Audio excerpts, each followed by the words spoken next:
This game's a real good time, now isn't it?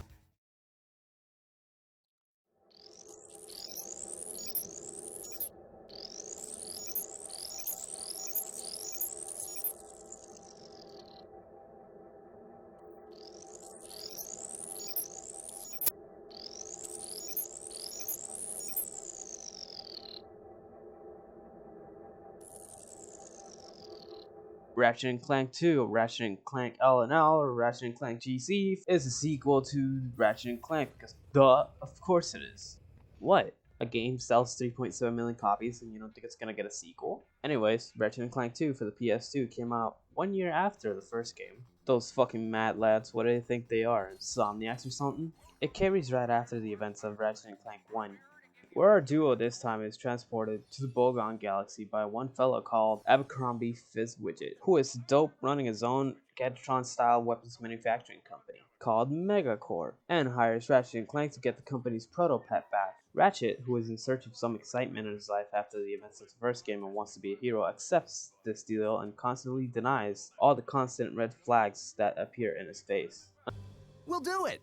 We will? Until it's blatantly obvious that he is in the wrong side and tries to set things right. I don't know about you, but something about this sequel story just doesn't seem all too right with me. And it really doesn't stick with me as much as the first game's story. And I feel like it's due to having our pair go corporate and ignoring all the massive red flags of Megacorp and its mishandling of the Bogon Galaxy. And you really can't pin it on Quark, because it seems like everything that was happening all throughout the galaxy happened way before Captain Quark ever escaped prison, and by the end it honestly just leaves me more confused and annoyed, wishing for something better more than anything. Apparently the change to swap out Mr. Fizzwidget for Captain Quark at the end was made by the team because they missed Captain Quark's shenanigans, and added him at the last minute because of it, but didn't adjust the prior script or its finale to compensate for his last minute inclusion, thus making everything feel rushed. Although it honestly did make for two of the best scenes in the entire game.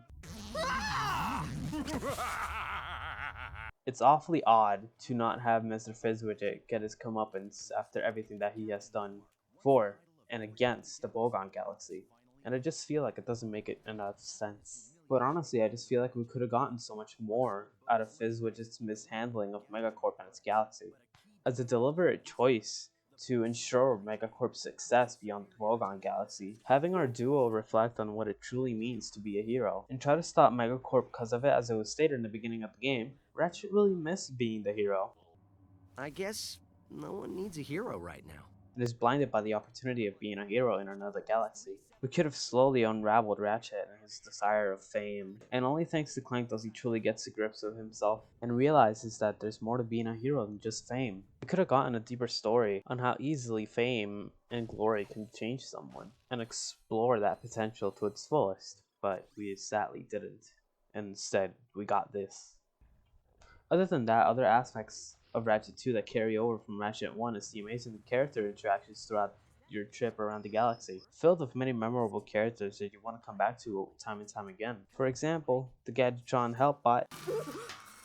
Excuse me, I think I just blew another vacuum tube. Should I have a look? My word, you young people are so fresh these days. The Hippie. Oh. And, most memorable of them all, the Thugs for Less boss.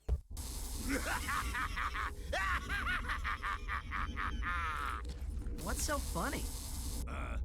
Nothing, I guess. These characters bring along much needed life and excitement to this galaxy, because the problem that rears its head time and time again, in comparison to the first game, it's the pacing of its levels as they go by extremely quickly, and while that isn't necessarily a bad thing, the levels in the game because of it doesn't really stick in your mind and stay there as much as the ones in the first game. Since you're mostly moving from planet to planet so quickly, most of them don't really have the time to drill and stay in your mind that the ones that the first game had in abundance. And those who do stay in your mind will stay there for the wrong fucking reasons. Case in point, Planet Grelvin, the bane of my existence and yours. This level will stay with you for all the wrong reasons.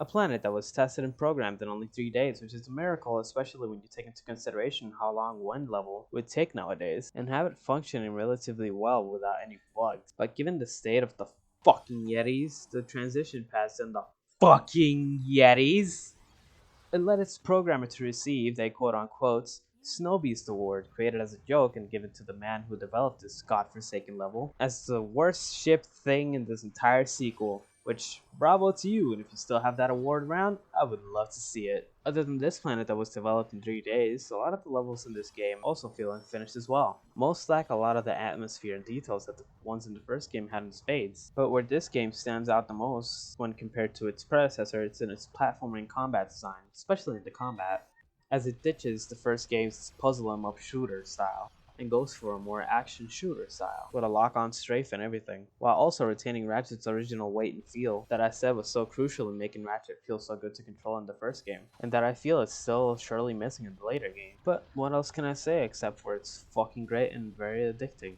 Because during the making of this video, I've replayed this game upwards of 3 times in a row now, and while the first playthrough goes from great to fucking stab me, the New Game Plus playthrough is almost its own experience, since you start off with your weapons and armor that you gather in the main game. And now also you get a bolt multiplier to keep you motivated to do well in order to gain more bolts, as the multiplier goes higher and higher the better you perform, and the less damage you take and the more weapons you end up buying as a result of it. Completely seeing yourself decimate everything that stands in your way, like I would do after only eating rice and beans for an entire week. Because there's more to life than just rice and beans, dipshit. Maybe try shooting a bouncer for a toxic taste in your butt. And by now, if you can't understand the words that are coming out of my retards, you should absolutely play this game. Not so much for its story, but its addicting gameplay, quick pacing, great jokes, and characters. And to put some hairs on your chest when you reach Scramble and subsequently feel the life exit in your lungs as you're trying to do your objective while getting fucked by Yetis.